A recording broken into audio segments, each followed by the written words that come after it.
Richard Bellis here with columnist Bob Robb. And Bob, before you became a columnist, you were sort of steeped in public policy and helping to craft uh, legislation and sort of lobby for causes.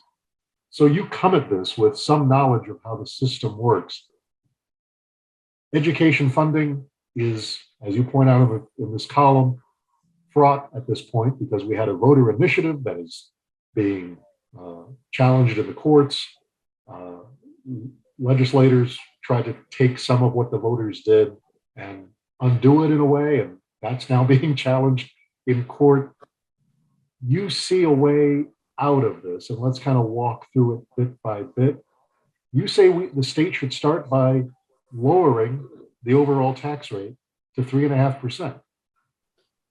Yes, you captured the state of affairs quite well. I call it a tangled mess in my column.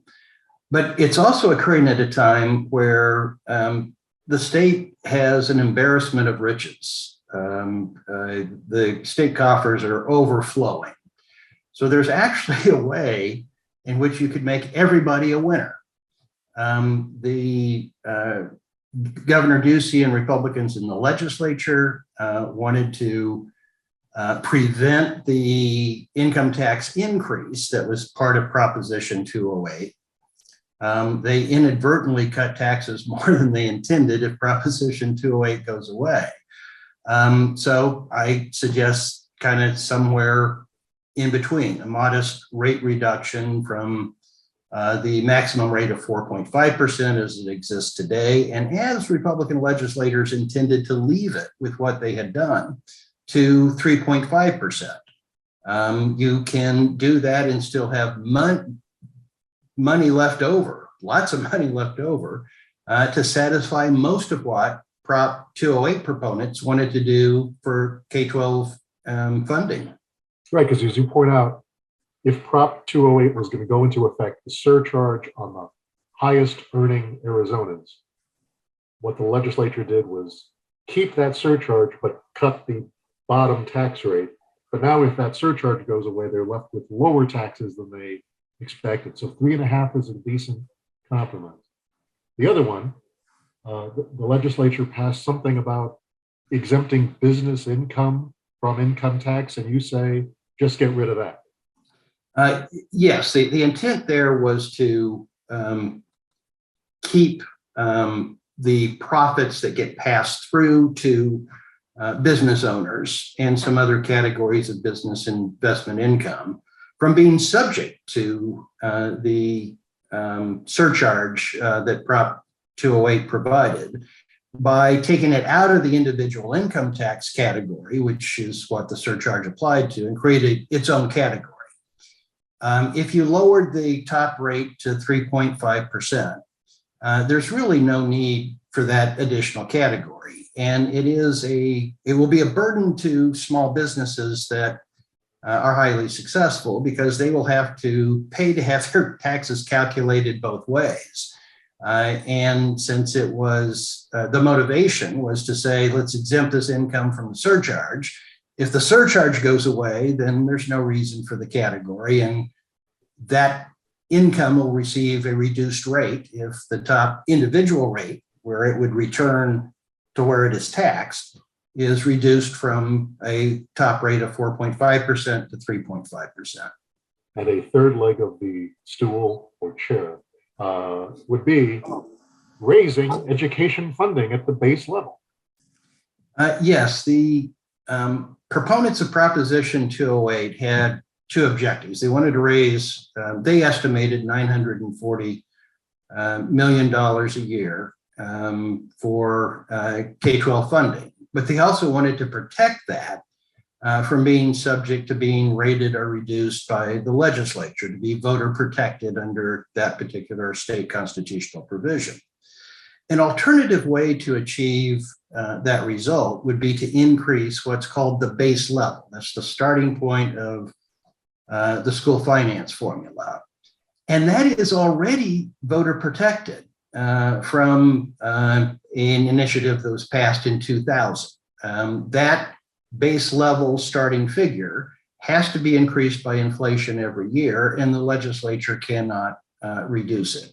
So in looking at the state's finances, I believe that you could comfortably increase the base level by $750 million, achieving most of what the Prop 208 proponents set out to do, and actually achieving more than they would have actually have accomplished if the business investment category were legally upheld, which I think it's likely to be, because that exempted about a third of income that otherwise would be subject to the surcharge from the surcharge.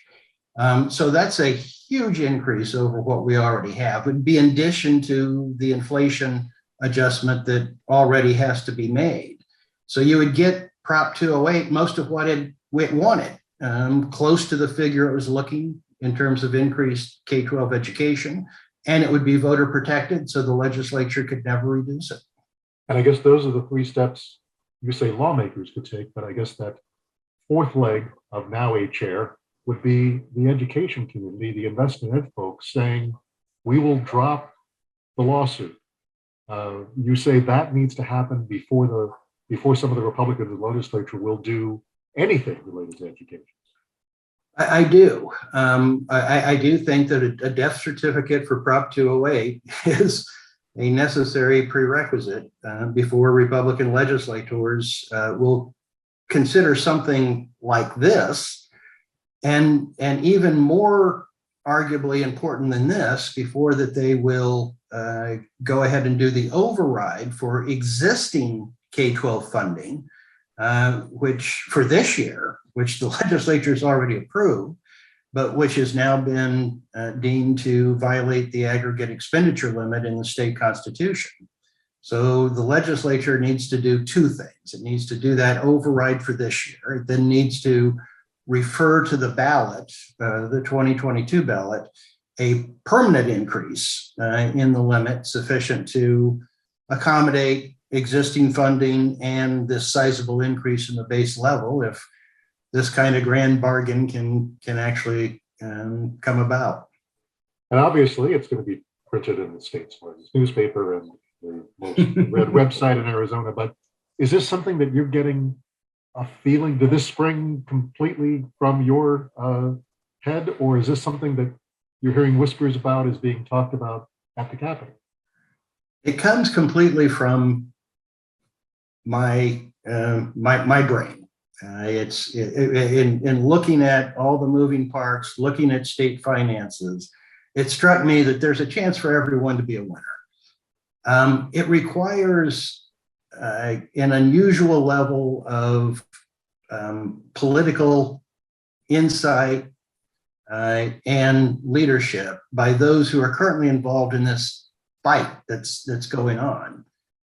Whether that level of political leadership exists, I'm not sure, but the opportunity is there if people are willing to see it, seize it, and act on it.